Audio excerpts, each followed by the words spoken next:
Bonsoir à tous, une petite vidéo sur le marché de la crypto. On est repassé enfin dans le vert après hier une chute incroyable de tous les cryptos. Il y a eu les chiffres de l'inflation qui est sorti à 7% à peu près, donc tout le marché remonte dans le vert. On va voir ça après ensemble. Et puis, je me suis intéressé sur le CV de Sam Bankman. Sa fortune a été estimée à 24 milliards de dollars. En une journée, il a perdu 80, presque 100%, 94% de sa fortune en une journée, à cause de FTX et la chute du token FTX. En fait, il a utilisé un schéma qui est tout à fait connu, en fait, qui s'appelle Flywheel. En fait, le schéma Flywheel, en fait, il a créé un token et à partir de rien, parce que c'est juste un code informatique, hein, comme Ethereum, etc. Et après, il a bien sûr pompé, faire monter les prix en fait du token avec des investisseurs peut-être professionnels, etc. Et après, il a vendu, bien sûr, fait en sorte de vendre le token à des particuliers qui viennent acheter, en fait, dans son exchange FTX.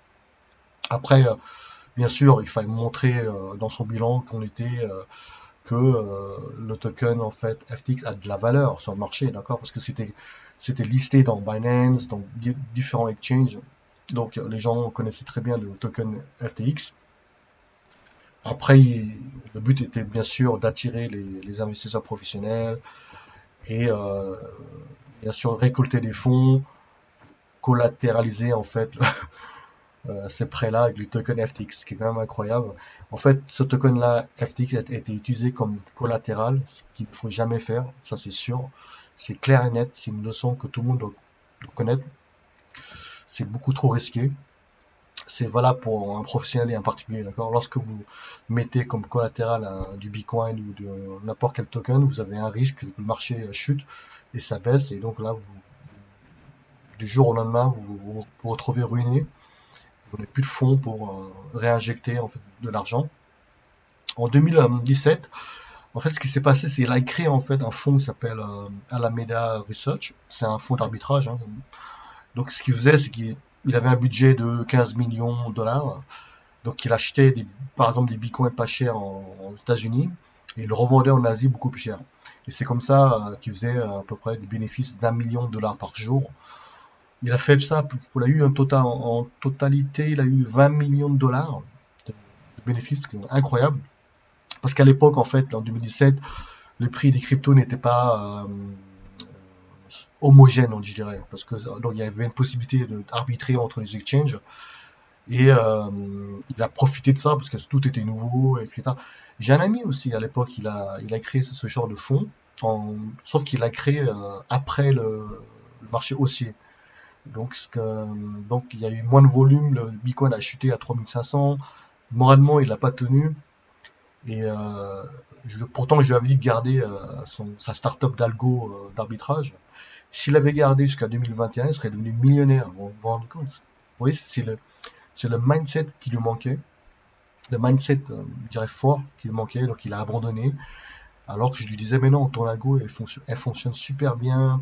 Ça gère 5-6 exchanges avec, pouvait faire arbitrer plein de tokens, plein de XRP ou bien BTC.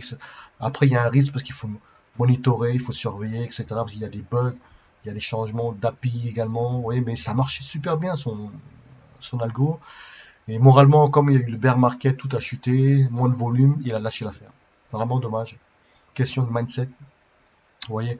Alors en 2019, il a décidé de créer, c'est un ancien trader également de Wall Street, qu'il a décidé de créer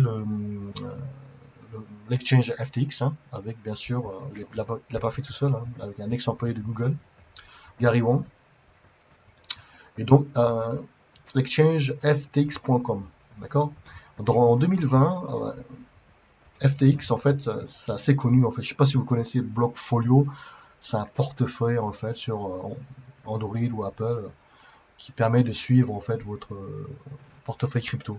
Donc, il a quand même, j'étais étonné hein, quand j'ai appris qu'il a acheté pour 150 millions de dollars Blockfolio. Incroyable. En 2021, c'est le bull run. D'accord. Lorsque le marché a vraiment monté, tout était devenu dingue. Il a levé des fonds en fait au mois de juillet, 900 millions. C'est quand même incroyable. Et FTX est estimé comme valué à 18 milliards de dollars. Franchement, je n'en reviens pas. En 26 mois, il a eu 1,25 million d'utilisateurs, avec bien sûr 2700 clients professionnels, etc. Mais le but de l'exchange au départ, FTX, il visait beaucoup plus les traders professionnels, hein. C'était quand même le marketing qui faisait un exchange pour les traders pro, etc. Mais ça a attiré, bien sûr, ça a attiré les particuliers également. Au mois de septembre, il signe un partenariat, bien sûr, sponsor avec Mercedes, Formule 1. Octobre, alors FTX, il lève quand même wow, il lève, il raise capital. C'est évalué à 25 milliards. 25 milliards, incroyable. Oui, tous ces chiffres-là, c'est quand même très étonnant, hein. On parle de milliards chaque fois, via des investisseurs comme Tiger Global à Singapour, TMSX, etc. En 2020, pardon, au mois de janvier le 27, en fait, 27 janvier, FTX, etc., avait dévalué à 8 milliards. 8 milliards.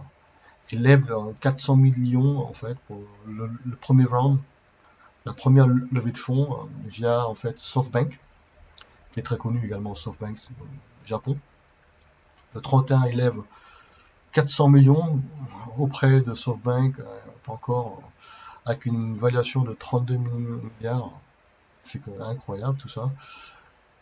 Et ainsi de suite, FXIN a des sponsors de 135 millions, Miami, Kid Home, Court. Ok, FTX signe un accord en fait avec une option d'achat. Cryptocurrencies Creditor BlockFin pour 240 millions de dollars.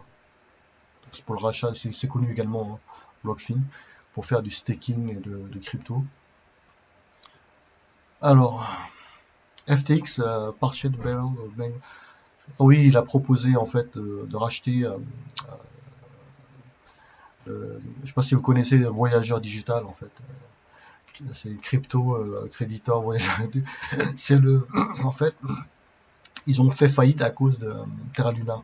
Voyageur. Ils avaient investi dans pas mal de Terra Luna et donc ils ont fait faillite. Et donc, FTX a fait une offre partielle en fait. Voilà. Bailout, ils appellent ça de rachat. FTX, alors, receive full approval, donc il peut opérer maintenant à Dubaï, le 29 juillet, etc., etc. Donc, ouais, mais oui, le parcours quand même, c'était quand même, on va pas tout analyser, mais quand même, c'était quand même incroyable, quoi. En plus, il est très jeune comme PDG de FTX. Euh, et là, c'est là que les choses commencent à se gâter, c'est que justement, il y a CoinDesk, en fait, c'est une sorte de journaliste qui a fait un article en fait sur le bilan comptable de Alameda Research. Et, ils se sont rendus compte qu'en fait, leur bilan était rempli du token FTX, en fait, ce qui est hallucinant, d'accord? Donc, le risque était forcément, le risque est ultra élevé d'avoir comme collatéral du token FTX, hein. C'est à partir de là que les choses dévissent, en fait, se gâtent. Donc il y a le PDG de Binance qui avait investi bien sûr dans le token de FTX, hein, ils avaient quand même pas mal de milliards. Ils ont décidé de se débarrasser du token FTX de 2 milliards. Après les gens parlent de guerre, moi je pense pas que c'est une guerre. Après, moi je pense que plus c'est une gestion de risque, d'accord. Mettez-vous à la place de Binance. Ils se sont fait rincer là, sur le token Luna. Ils ont une perte énorme sur le token de Terra Luna. Ils ont appris, donc ils vont pas garder un token FTX, sachant que il y a un risque de chute, d'accord. Et donc il avait tweeté, il a dit, Euh, il n'a rien contre FTX, contre le marché de la crypto. Il va pas faire chuter tout le monde, couler tout le monde, d'accord? Lui, il est PDG de Binance. Il voit que Binance a des tokens FTT, FTX en fait, FTT, de 2 milliards, bah, ils vont vendre 2 milliards ça s'appelle du risk management. Les gens parlent de guerre, etc. Moi, j'y crois pas. C'est pas. J'aurais fait la même chose, PDG d'un exchange. J'ai un token FTT qui, je sais qu'il y a des rumeurs que les choses ne vont pas bien, et je vais pas garder dans mon bilan, d'accord? Sachant que Binance, ils ont eu des pertes latentes. Je sais pas s'ils ont vendu encore Terra Luna, mais ils ont eu des pertes en fait en milliards hein, sur le token Terra Luna, il me semble, hein, d'accord? Donc, ce qui est tout à fait logique de vouloir vendre le token FTX. En plus, c'est un concurrent, c'est l'exchange concurrent. Donc après, les choses fait que bah, tout le monde va commencer à vendre, à paniquer, et, euh, et les gens vont commencer à shorter, à vendre en fait du token FTX et Solana. Pourquoi Solana? Parce que FTX a investi en fait via le fonds, la firme Alameda Research, ils ont en fait ils ont investi dans le projet Solana en fait. Donc beaucoup d'argent. Forcément aussi l'exchange FTX se retrouve en difficulté financière. Ça va impacter Solana. Donc les gens ont commencé à anticiper la chute, ils ont commencé à shorter Solana et ça a chuté. FTX a chuté, c'était complètement dingue. Et les gens sont fait il y a des gens qui sont devenus très très riches grâce à Solana, en shortant Solana et FTX, oui. Et après, bien sûr, il a démenti, etc., que tout va bien, mais au final, pour dire que non, en fait, non, il avait un trou de 6 milliards à 7 milliards. Après, il y a eu un bank run, les gens ont retiré en fait des fonds de l'exchange.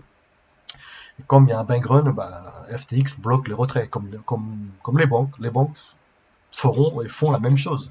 D'accord? Lorsque vous avez de l'argent dans la banque, s'il y a un bank run, la banque va bloquer votre argent. Ça s'est vu à Chypre, en Grèce, etc. Donc ça fonctionne exactement comme la bourse traditionnelle, comme le marché traditionnel, d'accord? Les gens rigolent, oui, ça va aller à zéro. Non, ben, tout ce qui se passe dans la crypto se passait également dans le monde de la bourse traditionnelle, d'accord?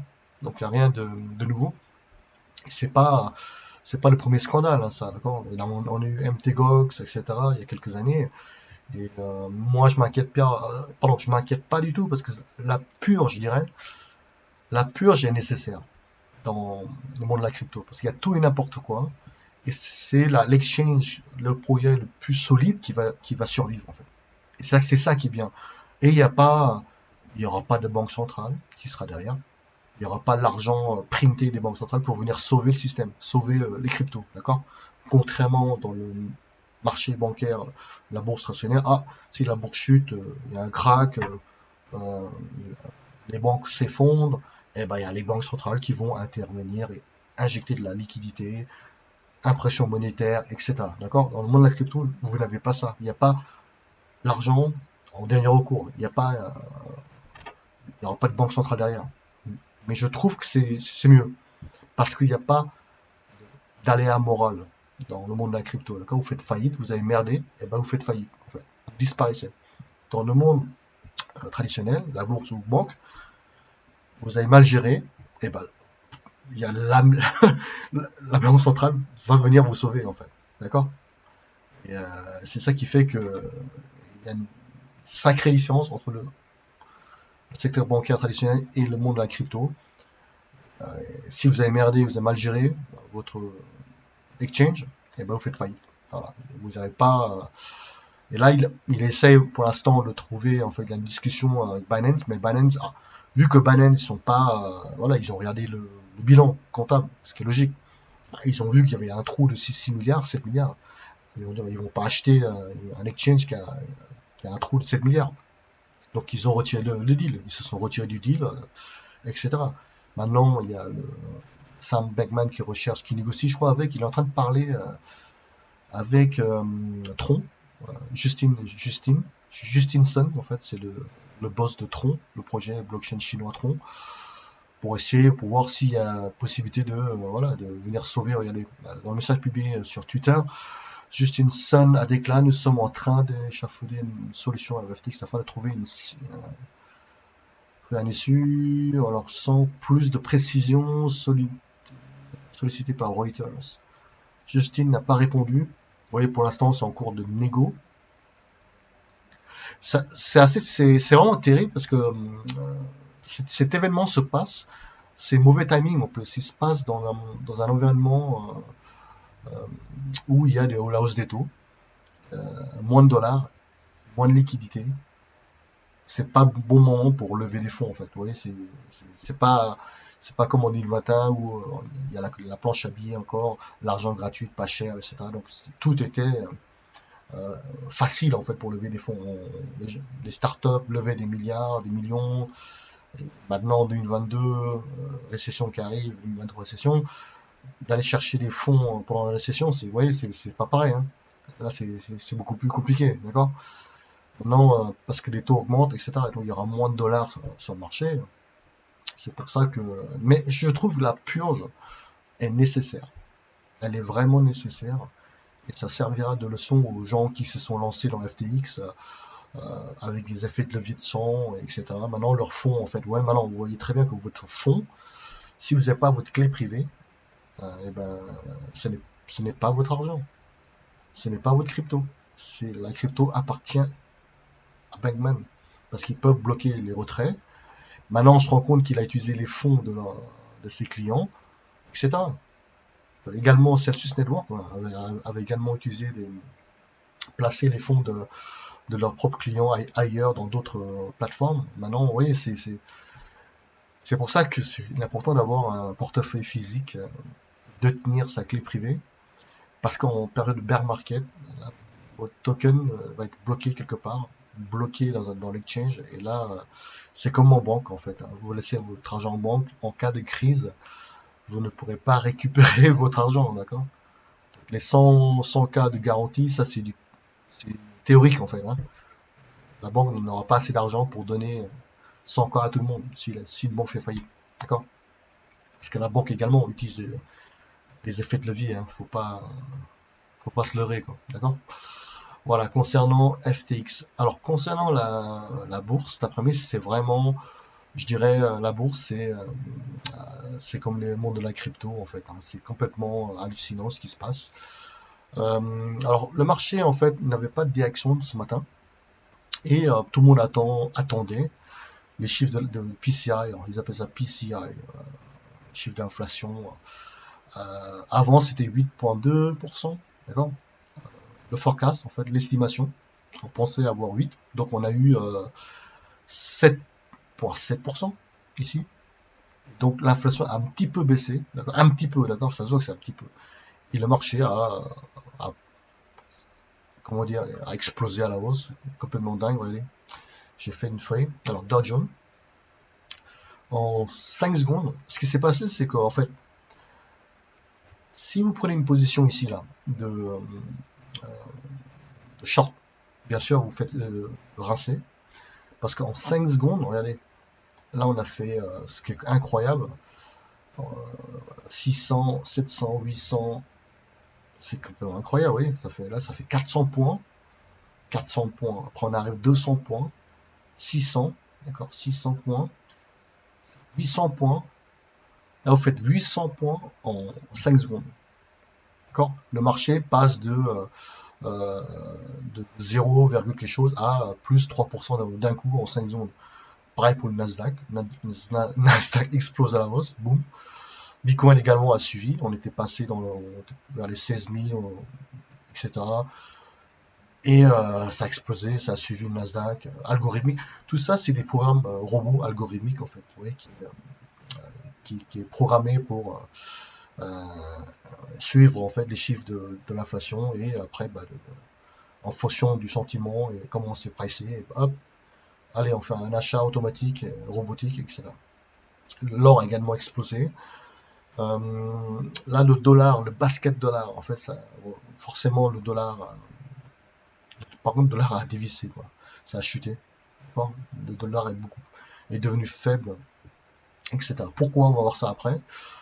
Alors, la traduction de ça, des fois c'est pas évident de traduire en fait, parce que ce qui se passe aujourd'hui, en fait, on l'a vu après, là, il y a quelques semaines, lorsqu'il y a des chiffres d'inflation, le marché a voulu faire un rallye de 1000 points, Dow Jones, etc., pour chuter quelques jours après, complètement dingue.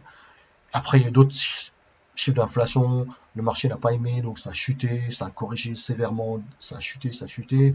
Et aujourd'hui, le chiffre d'inflation est sorti, on a eu 7,7%, alors que c'est pas non plus une baisse extraordinaire. Le marché a voulu faire un rallye comme ça. Hop, allez, on y va. Regardez là. Le Dow Jones a fait 1000 points. Nasdaq 645 points. Et ça a corrigé un peu, c'est pour ça. Normalement, c'est. Et étonnant, regardez.